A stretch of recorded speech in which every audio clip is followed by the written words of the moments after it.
Good evening, folks. This is Bill Breeden. Welcome to Constellation Tour number 85. Thank you so much for joining me tonight and sticking with me through all of these southern constellations. Tonight we're going to go over the constellation Hydrus, or the Little Water Snake. This is another southern celestial polar constellation. And so we have Stellarium set up for viewing from Buenos Aires, Argentina, from a moderately light polluted location on April the 2nd of 2022 at about 10 p.m. So we're looking due south, and finding Hydrus is a little tricky. So we're going to go over this together. I'm going to go over some methods together. Let's go over the southern polar region again just a little bit here. To navigate the southern polar region, you need to find Crux, the Southern Cross, and Alpha and Beta Centauri. They are your guideposts to the southern polar regions of the sky. So draw your line from Crux and from Alpha and Beta Centauri until they would intersect in the sky, and that will take you to the south celestial pole, or at least in the vicinity of it. And all these constellations located around that area of the sky will simply rotate around the pole here as the night progresses and as the months march onward. So Hydrus is among these constellations, and probably the easiest way to show you where it is to start by turning on the constellation lines. It is a little tricky. So let's get a little oriented with the southern sky here. Crux is here, your Southern Cross, and here's Alpha and Beta Centauri. And if we use Crux to guide us down toward the south celestial pole, along with Alpha and Beta Centauri, bisect them, draw another imaginary line, and the spot where they intersect is the south celestial pole. And you'll find that if you keep going, if you imagine following a line from Crux all the way to the south celestial pole, and you keep going, you will run into Hydrus. And if you come to this bright star here, Achernar, you've gone too far. So that's sort of the way I would find it. Draw a line from Crux all the way to Achernar. Okay, a long way across the sky, and that means you've gone too far. So you just back up a little bit, and that takes you in the realm of Hydrus, the water snake. Okay, let's try that again, except let's fast forward the months a little bit to change it up in the southern sky here.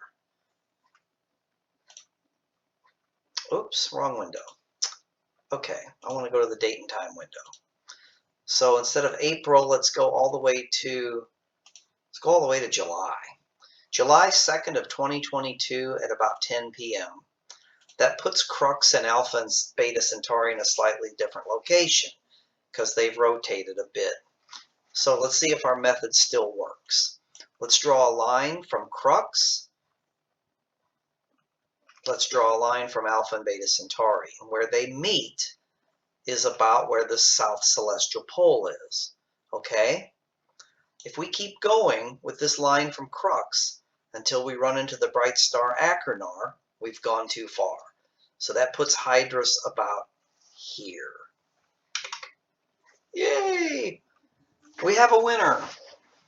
So not the easiest constellation to find, and that may not be the best star hopping way to do it, but not being real familiar with the southern sky, I tend to use Crux for basically everything, and it just becomes a matter of memorizing what to do off of the Southern Cross. So point and take a line all the way down to Achernar, which is the first really bright star you come to, and that tells you you've gone past Hydrus. So Hydrus isn't in the best spot in the sky in July. It's a little bit low, but we'll make do. There isn't a whole lot to see within Hydrus. There is one notable double star. So why don't we start by venturing to a dark location. Let's make it dark. Okay, let's try to find Hydrus again, shall we? Look for the Southern Cross. Look for Alpha and Beta Centauri and bisect them. Follow those two lines until they come together, and that gets you to the South Celestial Pole. Take a line from Crux, cross through the South Celestial Pole until you get to Achernar. You've gone too far. Back up a bit, and Hydrus is right here.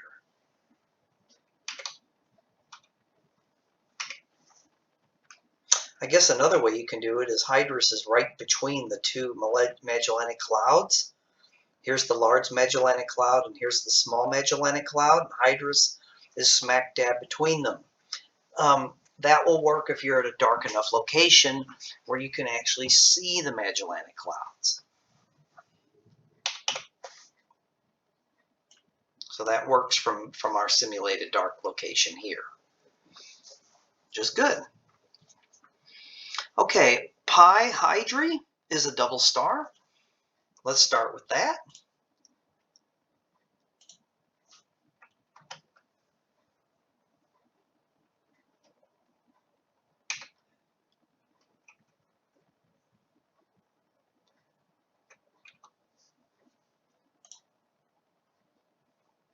Oh, that's Pi Hydra, not Pi Hydrus. Oops. All right. That's a mistake I would make with my go-to. Let's get back to Hydrus, shall we? Hydrus. Hydrus. Easy mistake to make. Here's the Southern Cross. Here's Achernar. So that puts Hydrus about here. Let's put our constellation lines back up. Okay.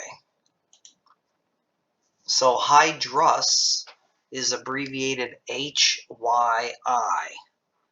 Very interesting since there's no I in the word Hydrus. I guess you just have to remember that. So let's try to find Pi Hydrus. HYI.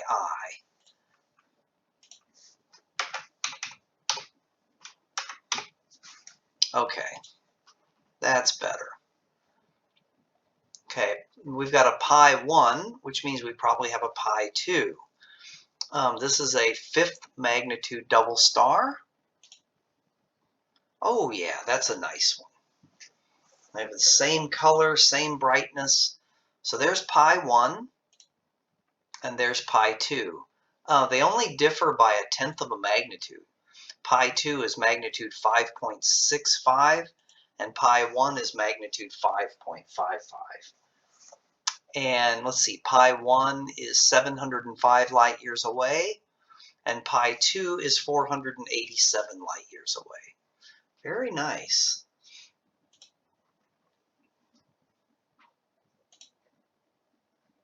We need a little bit less power, don't we? There we go. 24 millimeter panoptic shows these two stars really nicely.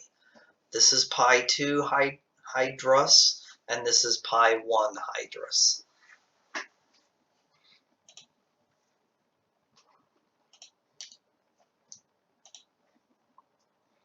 Okay, let's have a look at the mythical figures.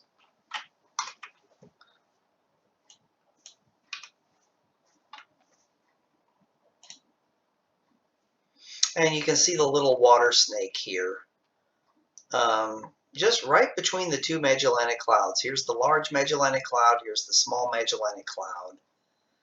And the southern celestial polar region is here. And then you have the Southern Cross here. So drawing a line through these two stars, coming all the way down here to Achernar, takes you right through the region of Hydrus, the water snake. Abbreviated HYI. I'll probably never remember that, but I will try. So it looks like the eye of the water snake is a little bit on the brighter side, and that's Beta Hydrus, located just 24 light years away, shining at magnitude 2.8. Let's have a look at this one.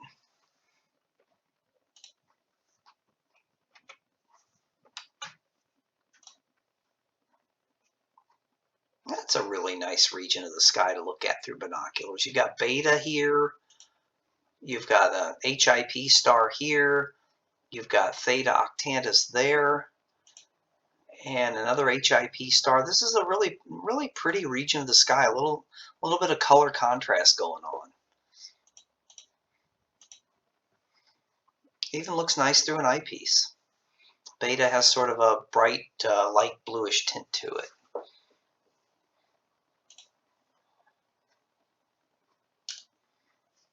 Okay, well, this is kind of a challenging region of the sky. Let's turn Stellarium into a star chart and see what we can find in Hydrus. So let's turn on our constellation boundaries. And you can see Hydrus here occupies this oddly shaped area of sky. Here's Achernar right here, just outside the border in Eridanus. Hydrus is right here, but doesn't include either of the Magellanic Clouds. They're both just outside its borders. So from a dark location, the Magellanic Clouds are probably your best signposts that you would use to find Hydrus. So let's use Stellarium as a star chart. Zoom in a little bit. And let's turn on our star names. And let's turn on our deep sky labels. And we've got a couple of objects showing up here. It looks like we're already cranked up pretty high. So let's start with this globular cluster here, NGC 1466, shining at magnitude 11.6. And it's right next to the star here. And there's no image of it contained in Stellarium, so if you do have a look at it, you're going to find a very faint globular cluster.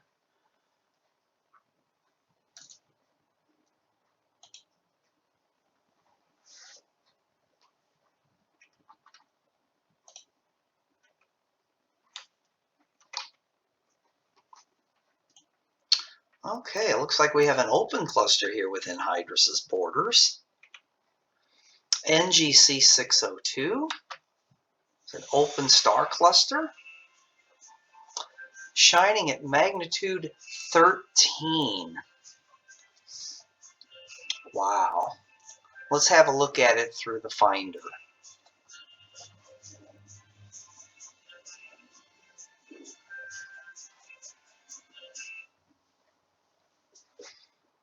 Okay, it doesn't look like there's an image of it within Stellarium. So again, if you point your scope at this, expect a very faint open star cluster shining at magnitude 13. Wow.